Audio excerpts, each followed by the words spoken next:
샬롬. 안녕하세요. 오늘 알레게야 방송 아레오바고 광장 시간입니다.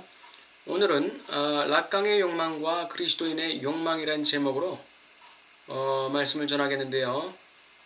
빌립보서 3장 14절, 표대를 향하여 그리스도 예수 안에서 하나님이 위에서 부르신 부름의 상을 위하여 쫓아가노라.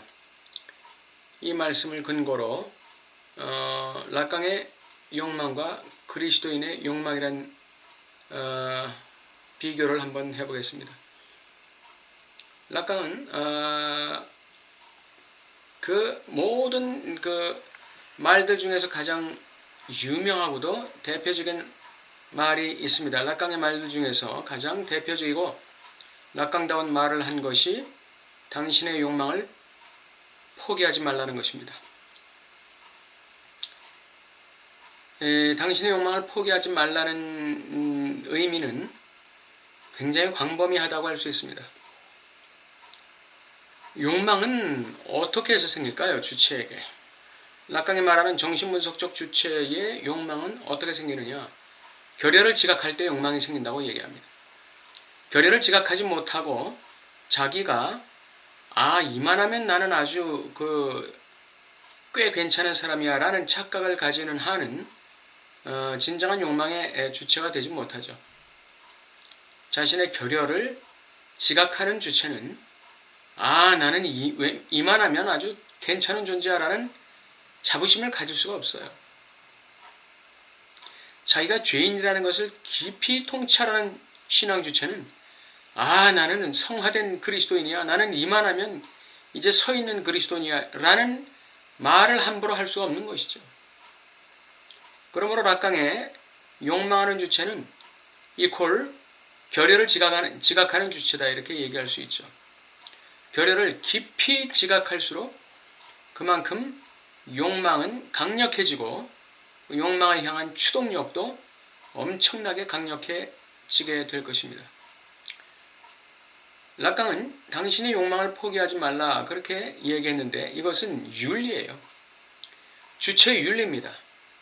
그러니까 인간의 윤리라는 것은 마치 우리 한국의 전통적인 맹자 또 노자 또 공자 이와 같은 분들이 전하는 그런 유교 사상의 윤리를 우리가 생각할 수가 있겠어요. 그런 사회를 규제하고 통제하는 그런 전명령적 성격의 그런 윤리가 바로 우리가 말하는 윤리입니다. 그러나 락강이 말하는 윤리는 주체의 욕망을 끝까지 추구하는 게 주체의 윤리예요. 그래서 욕망하는 주체라는 것은 윤리적 주체라는 말과 같은 것입니다. 그럼 우리가 락강이 말하는 욕망의 대상은 무엇일까요? 무엇을 도대체 욕망하라는 것일까요? 우리는 그것이 이 세상에서의 주체 개인의 성공이나 행복이나 돈이나 권세, 명예, 인기 이런 것이라고 언뜻 생각할 수 있어요. 물론 그것이 맞는 것입니다. 그러나 그것은 상징계에 속한 욕망의 대상들이에요. 상징계에 속했다는 것은 이 세상에 속했다는 것이죠. 이 세상 현실 속에서 우리가 욕망할 수 있다는 것은 바로 그런 것들이에요. 돈이네, 권세니, 명예니 이런 것들이에요. 그거 추구하는 거 나쁜 것 아닙니다. 그거는 인간으로 태어나서 마땅한 것이고 당연한 것입니다. 그러나 락강이 말하는 욕망하라는 것은 그 대상이 그보다 훨씬 더 심원한 것이죠. 그것은 지금 말씀드린 이와 같은 욕망의 대상들, 즉 권세니, 돈이니, 명예니, 인기니 이런 욕망의 대상들을 말하자면 만들어내는 근원적인 원인을 얘기하는 것입니다. 그 욕망의 근원적인 원인으로서의 그 욕망의 대상이에요. 욕망의 근원적인 원인으로서의 욕망의 대상. 이것이 바로 우리가 이 주체가 추구해야 하는 욕망이라는 것입니다. 그것은 결국 뭘까요? 모든 욕망의 대상을 만들어내는 근원적 욕망의 원인으로서의 대상. 그것은 무엇을 의미할까요? 그게 뭘까요? 그것을 락강은 사랑이라고 말하고 있습니다. 사랑. 이것은 기독교의 아가페 사랑과 얼핏 유사한데, 그러나 다른 것은 기독교의 아가페 사랑은 그 안에 하나님이 계시지만 락강이 말하는 사랑은 그 안에 자기 자신 그리고 대상이 있습니다. 그러므로 이 둘은 어디까지나 인간적인 사랑을 얘기하는 것이죠. 인간적인 사랑, 즉 에로스 사랑을 넘어서지 못하는 것입니다. 아가페 사랑은 결코 아니라는 사실을 우리가 알아야 돼요. 왜냐하면 아가페 사랑은 그 중심에 예수님이 계시기 때문에 그렇습니다. 그러나 어쨌든 락강의 이 욕망의 근원적 원인으로서의 대상을 추구하라는 이 윤리적 명령은 인간으로서는 굉장히 고상하고도 숭고한 그러한 그 차원에 속하는 말하자면 정언명령과 같은, 칸트의 정언명령과 같은 무조건적인 윤리로서의 의무라고 말할 수 있어요. 인간으로 태어나서 욕망의 근원적 원인으로서의 대상을 추구하지 않는 것은 인간이기를 포기한다는 것입니다.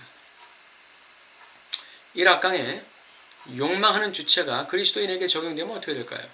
오늘 성경 말씀이 바로 그리스도인이 최종적으로 욕망해야 되는 그 최종적 욕망의 궁극적 원인으로서의 대상을 제시하고 있어요. 표대, 그리스도 예수 안에서 하나님이 위에서 부르신 부름의 상, 이것이 바로 우리 크리스찬들이 궁극적으로 지향해야 되는 근원적인 욕망의 원인으로서의 대상입니다. 우리 그리스도인들은 삶의 위기를 만나면 무엇을 구합니까? 문제 해결을 원하는 것이죠. 실패 속에서 성공을 하나님께 구하게 되는 것이죠. 질병 속에서 건강을 구하고, 환난 속에서 평안을 구하고, 어둠 속에서 빛을 구하고, 죽음 속에서 부활을 구하는 것이죠. 생활 속에 어떤 어둠 속에 쌓여 있다든지 환난 속에 머물러 있을 때 우리 신앙 주체들은 하나님께 이 환난을 거두어 달라고 기도할 수밖에 없는 것입니다. 그것은 신앙인으로서는 바른 기도입니다. 하나님의 뜻에 어긋나는 기도는 아니에요. 그러나 그것은 마치 락강의 욕망하는 주체에 있어서 이 상징계, 이 현실 속에서 욕망하는 것과 같습니다. 이 현실 속에서 어둠을 쫓아내길 원하고, 이 현실 속에서 환난에서 벗어나길 원하고, 이 현실 속에서 실패를 딛고 일어나길 원하고, 이 현실 속에서 우리가 추구할 수, 신앙 주체가 추구하는 욕망의 대상들이라는 거예요. 그러나 신앙 주체가 추구하는 욕망의 궁극적 대상은 위에서 부르신 부르심의 상이라는 것입니다. 그러면 우리가 환난 속에서 위에서 부르신 부르심의 상을 구한다는 게 어떤 의미일까요? 결국 크리스찬들이 지향해야 되는 궁극적 욕망의 원인으로서의 대상은 하나님의 말씀입니다. 환난 속에서 물론 환난을 벗어나기 위해서 기도해야겠지만 그 환난 속에서 하나님의 말씀을 구하는 것, 이것이 궁극적인 원인으로서의 대상이에요. 욕망의 원인으로서의 대상이에요.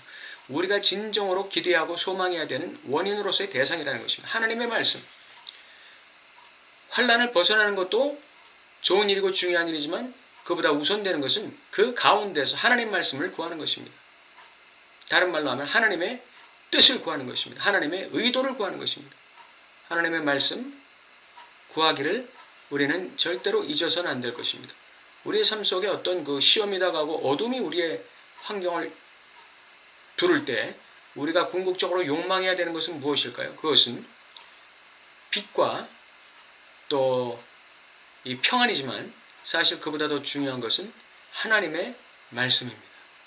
하나님의 약속의 말씀이 나에게 임하시기를, 또는 하나님께서 나에게 약속의 말씀을 주시기를 간절히 소원하고 기대해야 할 것입니다. 그것이 우리가 신앙 주체들이 궁극적으로 지향해야 되는 그 욕망의 대상이죠. 그러한 과정 속에서 우리가 가는 길은 어떤 길입니까? 하나님이 위에서 부르신 부르심의 상, 즉 표대를 지향하는 삶이 될 수 있는 것입니다. 하나님의 말씀을 따라가면, 하나님의 말씀을 따라가다 보면 우리가 도달해야 될 하나님께서 우리에게 제시하신 표대에 도달하게 되는 것이죠. 하나님이 위에서 부르신 부르심의 상에 궁극적으로 종착점을 찾게 되는 것입니다. 그러므로 여러분의 삶 속에 어둠이나 환란이나 시험이 다가올 때 그 고통 속에서 여러분이 물론 거기서 벗어나게 해달라고 기도하지만 특별히 하나님의 언약의 말씀을 구하십시오. 그리고 그 말씀을 성경 속에서 찾으십시오. 성경 속에서 하나님의 약속의 말씀을 찾으십시오. 찾으면 찾으리라고 찾는 자가 찾겠다고 말씀하셨습니다.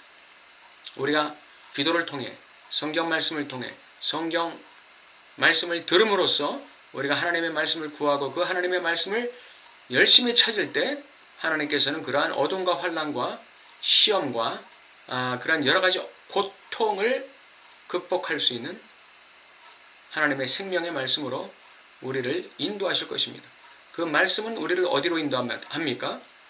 하나님이 위에서 부르신 부르심의 표대를 향해서 우리를 인도해 가는 것이죠. 그렇게 되는 마지막은 하나님의 상급이 될 것입니다. 여러분과 저에게 이와 같은 은총이 있으시길 바랍니다. 감사합니다.